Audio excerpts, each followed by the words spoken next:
Times network ద్వారా గుర్తించబడ్డ India's number 1 varicose veins hospital Avis ని సంప్రదించండి. నమస్తే, వెల్కమ్ టు సుమన్ టీవీ. నేను మీ హరిత. కోల్కతా ఇన్సిడెంట్ ప్రతి ఒక్కరిని కలిచివేస్తోంది. ఒక లేడీ డాక్టర్ పై జరిగిన దారుణంపై దేశం మొత్తం ఆగ్రహం వ్యక్తం చేస్తోంది. దీని గురించి ఇప్పుడు మనం మాట్లాడబోతున్నాం. స్టూడియోలో ఉన్నారు senior physician doctor G Kiran. Kiran గారు నమస్తే అండి. నమస్కారం. ఒక దారుణమైన ఘటన, అంటే మాట్లాడడానికి కూడా నిజంగా నాకు మాటలు రావట్లేదు. ఆ పోస్ట్ మార్టం నివేదిక ఒకటి బయటకు వచ్చింది. దాంట్లో ఎలాంటి దిగ్భ్రాంతికరమైన విషయాలు బయటకు వచ్చాయంటే అసలు ఆ విషయాలు మనం మాట్లాడలేకపోతున్నాం. ఇక్కడ చాలా మందిని బాధిస్తుంది. చాలా ఆగ్రహం కూడా దేశం మొత్తం వ్యక్తం అవుతుంది. ఈ ఇన్సిడెంట్ని మీరు ఎలా చూడాలి? చాలా పెద్ద ఇన్సల్ట్ అండి డాక్టర్స్ కమ్యూనిటీ మొత్తం మీద.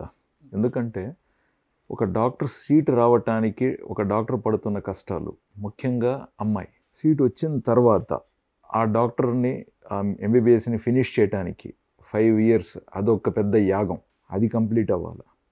ఈలోపు పెళ్ళి, కుటుంబం అన్నీ వాయిదాలు పెట్టాలి. ఇదైన వెంటనే పీజీ సీటు ఒక పోస్ట్ గ్రాడ్యుయేషన్ చేయకపోతే ఎంబీబీఎస్కి వాల్యూ లేకుండా చేసేసారు. బయటికి వెళితే 20-30 వేలు జీతం కూడా రాదు. కనీసం ఒక సెక్యూరిటీకి ఇచ్చే డబ్బు కూడా ఎంబీబీఎస్ వాళ్ళకి ఇవ్వట్లేదు. పైగా విపరీతమైన లాంగ్ డ్యూటీస్. వీళ్ళని కేవలం పేపర్ రైటింగ్కి ఇంకొక దేనికో వాడుకోవటానికి తప్పితే దేనికి పనికి రాకుండా చేశారు గ్రాడ్యుయేషన్. ఈరోజు పీజీ సీటు తెచ్చుకోవటానికి నానా కష్టాలు పడాలి. నేను జస్ట్ కుటుంబం గురించి ఆలోచించండి అని చెప్తున్నా. ఒక డాక్టర్ అవ్వటానికి ఆ కుటుంబం పడే కష్టం. ఓకే, తను కష్టపడి చదువుకొని గవర్నమెంట్ కాలేజ్లో సీటే తెచ్చుకుంటుంది అనుకుందాం. మరి దానికి తల్లిదండ్రులు ఎంత త్యాగం చేసి ఉండాలి? తనని మానసికంగా కాపాడుకుంటూ రావాలి. ఎందుకంటే మెడిసిన్ ఇక్కడ 4th yearకి వచ్చే తల్లికే తనతో పాటు బీకామ్, బీఏ, బీటెక్ చదివిన వాళ్ళకి ఆల్రెడీ ఉద్యోగం వచ్చి జీతాలు వస్తూ ఉంటాయండి.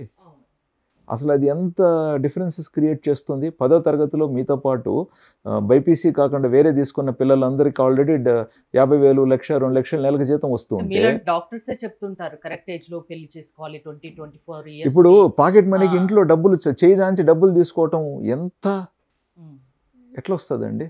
సో పీజీ సీటు కష్టపడాలి. సో ఇప్పుడు ఈ అమ్మాయి వయసు 31. అంటే తను ఈ కష్టాలన్నీ పడున్నదనేది వాళ్ళు చెప్పకపోయినా మనం ఊహించాలి. సో తను ఎంతో కష్టపడి మొత్తానికి పీజీ సీటు సాధించింది. అది కూడా పల్మనాలజీ. చాలా ఇంపార్టెంట్. ఇప్పుడు మనకు కోవిడ్ టైంలో అందరూ కష్టపడింది దీని గురించే. డెఫినెట్గా ఈ అమ్మాయి కోవిడ్ టైంలో కూడా చాలా సేవలు అందించి ఉంటుందని మనం ఊహించవచ్చు. కోవిడ్ 2 years వల్ల కూడా కొంతమందికి చాలా లేట్ అయిపోయినాయి. కొన్ని థింగ్స్ అని పాజ్ అయిపోయినాయి. డెఫినెట్గా వీళ్ళు సర్వీస్ అందించుంటారు.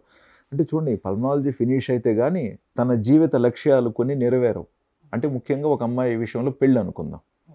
సో వాళ్ళ పేరెంట్స్ తనల్ని ఎంత కన్నుల్లో పెట్టుకొని కాపాడుకుంటూ వచ్చి ఉంటారు కదా. వాళ్ళ కళలు ఏంటండి? ఈరోజు ఈ అమ్మాయి అక్కడ ఏదో జరుగుతోంది, అక్కడ ఏదో అపవిత్రత జరుగుతోంది. అక్కడ ఏంటో మనకు తెలియదు. అది డ్రగ్స్ జరుగుతున్నదా, లేకనంటే ఆర్గాన్ ట్రాఫికింగా, లేకన్నా ఉంటే అక్కడ ఏదో మొత్తానికి జరుగుతోంది. ఎవరో ఏదో తప్పులు చేస్తున్నారనే విషయం తనకు తెలిసి దాన్ని ఎలాగైనా ఆపాలని తను చాలా ప్రయత్నాలు ఏదో చేస్తుంది. అంటే చూడండి, కలకత్తాకి దుర్గమ్మ తల్లి ప్రాధాన్యత కదా, ఆ స్థాయిలో తను పోరాడు ఉన్నది. భయపడకుండా, వెనక్కి తిరగకుండా. ఒకవేళ కానీ తను అనుకున్న ఆశయం ఆధారాలతో బయటపెట్టి ఆ దోషులు ఏదైతే అక్కడ క్రైమ్ జరిగిందో ఆ క్రైమ్ అంతా కానీ బయట పెట్టుంటే అది కదండి ఈరోజు అవసరం మనకి. అది ఇంక జరగదు ఎప్పటికీ. పైగా మిగిలిన వాళ్ళందరూ కూడా మీ పని మీరు చేసుకొని ఇంటికి పోతే చాలు, మీకు అవసరం లేని వాటిల్లో మీరు జోక్యం చేసుకోకండి అనేది ఇప్పుడు దీని ద్వారా బయటకు రాబోయే అంశం. సో ఒక డాక్టర్స్ ఎప్పుడూ కూడా నిజాన్ని వెలుగులోకి తీసుకురావటం, అంటే డయాగ్నోసిస్ రూపంలో ఒక దాన్ని మనం తెలుసుకొని దాన్ని బాగా చేయాలనేది కదండి ఇంట్యూషన్. బేసిక్గా లోపల నుంచి మనలో ఉండేది ఏంటి? ఒక పేషెంట్కి ఒక రోగం ఉందంటే అది ఏంటి అని కనుక్కొని దాన్ని డయాగ్నోస్ చేసి దాన్ని బాగా చేయటమే కదా డాక్టర్ పని. సో తన దృష్టిలో కూడా అక్కడ ఏదో తప్పు జరుగుతోంది, దాన్ని డయాగ్నోస్ చేసి దాన్ని బాగా చేయాలని తను ప్రయత్నించింది. హాస్పిటల్లో ఏదో జరుగుతుంది, అది తను పసిగట్టింది, అది బయటకు తీసుకెళ్లే ఉద్దేశంతోనే తను పోరాడింది. ఆ పోరాటంలో ఆమె ఇంత దారుణానికి గురైంది, అంతేనా? ఇది కంప్లీట్లీ మనకు అర్థమవుతున్నది ఏంటంటే ప్రీ ప్లాన్డ్ అండి. తనని ఖచ్చితంగా ఎవరో కాపలా కాశారు. అంటే తను ఏ టైంలో డ్యూటీ అవుతుంది, ఏం జరగబోతుంది అనేది ఆల్రెడీ అక్కడ ఒక మనిషిని ఎవరో ఉన్నారు అక్కడ. అంటే ఎవరైతే ఏది చేయాలనుకున్నారో వాళ్ళు ఒక సూపర్వైజర్ లాగా ఎవరినో ఒకరిని పెట్టుకున్నారు. ఈ అమ్మాయి డ్యూటీలో ఉంది, ఈ అమ్మాయి ఇప్పుడు వార్డులో ఉంది, ఈ అమ్మాయి ఇప్పుడు తెల్లారుజామున రోజు పడుకోవటానికి ఇక్కడ ఎక్కడా లేవు, రూములు సపరేట్గా సెక్యూరిటీగా అక్కడ లేదు, కాబట్టి తను సెమినార్ హాల్కో లెక్చర్ హాల్కో వెళ్ళి రోజు పడుకోవటానికి తలదాచుకోవటానికి వెళ్ళింది. సెమినార్ హాల్ అంటే ఏంటండి, ఒక పెద్ద రూమ్ అంతే, చైర్స్ ఉంటాయి, ఏదో బల్ల మీద పడుకోవటమే, అంతకుమించి ఏముండదు అక్కడ. ఇప్పుడు మీరు ఒక సీనియర్ డాక్టర్ గా ఉన్నారు, ఇంటర్న్షిప్ మీరు కంప్లీట్ మీరు చేసిన రోజుల్లో ఇలాంటి పరిస్థితులే ఉన్నాయా? మీకు కూడా ఎక్కడా లేదు, అనేది లేదా? ఈ అమ్మాయి విషయానికి వస్తే 6 గంటలు నాన్ స్టాప్ గా డ్యూటీ చేస్తున్నట్టు తెలుసు. ఏదన్నా మూల బెడ్ ఖాళీగా ఉంటే దాంట్లోకి వెళ్ళి పడుకోవటం, ఎందుకండి ఇట్లా? లేకన్నా ఉంటే ఆడ గోడలు ఏదన్నా కొంచెం ఉంటాయి కదా, దాని మీద పడుకోవటం, లేకంటే బైక్ మీద, లేకంటే ఎవరిదన్నా ఫ్రెండ్ అది కారు ఉంటే దాంట్లోకి వెళ్ళి వెనకాల సీట్ వెనకాలకి వేసేసి పడుకోవటము. ఇంపాసిబుల్. ఈ దేశమే కాదండి, ఏ దేశమైనా, అమెరికాలో కూడా అంతే. మీరు మెడిసిన్ అయిపోయిన తర్వాత మీరు స్పెషలైజేషన్కి వెళ్ళాలంటే లాంగ్ డ్యూటీస్ అక్కడైనా సరే చేయాల్సిందే, లేకంటే ఆ పేషెంట్ స్ట్రెచర్స్ ఉంటాయి చూసారా, ఎక్కడో చోటకి వెళ్ళి ఒక 1 అవర్ హాఫ్ అన్ అవర్, అది కూడా ఇల్లీగల్, అది లీగల్ కాదు. ఇప్పుడు మీరు ఏదైతే హాఫ్ అన్ అవర్ వెళ్ళి రెస్ట్ తీసుకోవచ్చు అంటున్నారు కదా, అది ప్రొఫెసర్కి అసిస్టెంట్ ప్రొఫెసర్కి తెలియకుండా మనం డుమ్మా కొట్టినట్టే అక్కడ లెక్క. నేను నవ్వుతూ చెప్తున్నాను కానీ బాధతో కోపంతోనే చెప్తున్నానండి.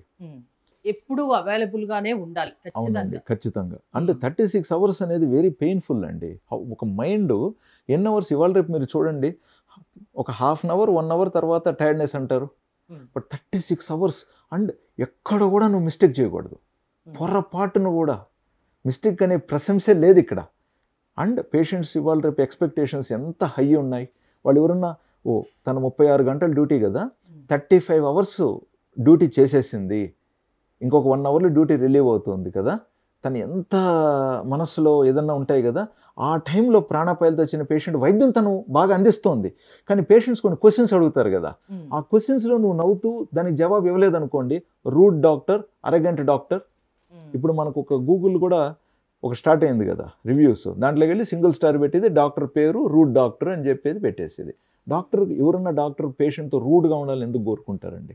పేషెంట్తో ప్రేమగా వాళ్ళకి వైద్యం అన్ని అందించేసేసి వాళ్ళు మనల్ని 4 రోజులు గుర్తుంచుకోవాలనే కదా అనుకుంటాం.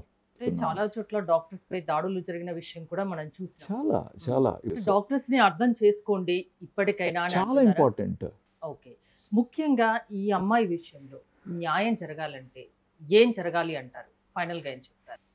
ఫైనల్గా అందరికీ తెలిసిన విషయమేనండి, న్యాయం ఎంత జరుగుతుంది అనేది పెద్ద ప్రశ్న. ఇక్కడ అందరూ ఊహించేది కూడా ఏంటంటే ఇక్కడ జరిగేది ఏం లేదండి, కొద్ది రోజులు ఈ హాట్ టాపిక్స్ నడుస్తాయి, ఆ తర్వాత ఎవరు, ఇప్పుడు ఆల్రెడీ సుప్రీంకోర్టు ఏమనింది, సుమోటోగా స్వీకరించింది, సిబిఐ ఎంక్వైరీ నడుస్తుంది, అన్నీ కరెక్టే. కానీ సుప్రీంకోర్టు ఇంకో విషయం కూడా ఏం చెప్పింది, డాక్టర్స్ డ్యూటీస్లోకి మీరు కంపల్సరీగా వెళ్ళిపోవాలని చెప్పింది.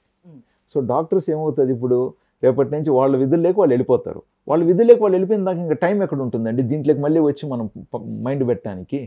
ఇప్పుడు గత 4 రోజులుగా డాక్టర్స్ వాళ్ళు చేస్తున్న విధులను పక్కన పెట్టి దీంట్లో మైండ్ పెట్టారు కాబట్టి ఇప్పుడు ఆల్ ఇండియాలో ఇంత నాయిస్ వచ్చింది. రేపు వాళ్ళ డ్యూటీలో వాళ్ళు వెళ్ళిపోతే ఇంకా టైం ఎక్కడ ఉంటుంది? సో ఫర్దర్గా ఏమవుతుంది అనేది ఇది పెద్ద ప్రశ్న.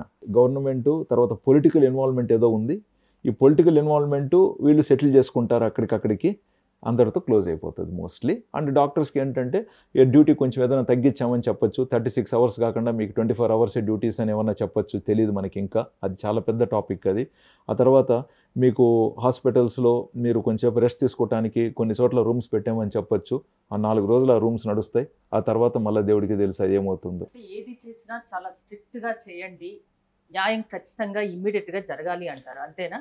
కానీ పూర్తి న్యాయం జరుగుతుందన్న నమ్మకం మీకు లేదు? లేదండి, ఏమాత్రమూ లేదండి, నిజం. థ్యాంక్ యూ కిరణ్ గారు. కోల్కతా ఇన్సిడెంట్లో పూర్తి న్యాయం జరుగుతుందన్న నమ్మకం లేదు, ఖచ్చితంగా న్యాయం జరగాలి, కాకపోతే ఆ నమ్మకం అయితే కనిపించట్లేదని డాక్టర్ కిరణ్ గారు చెప్తున్నారు. చూస్తూనే ఉండండి సుమన్ టీవీ.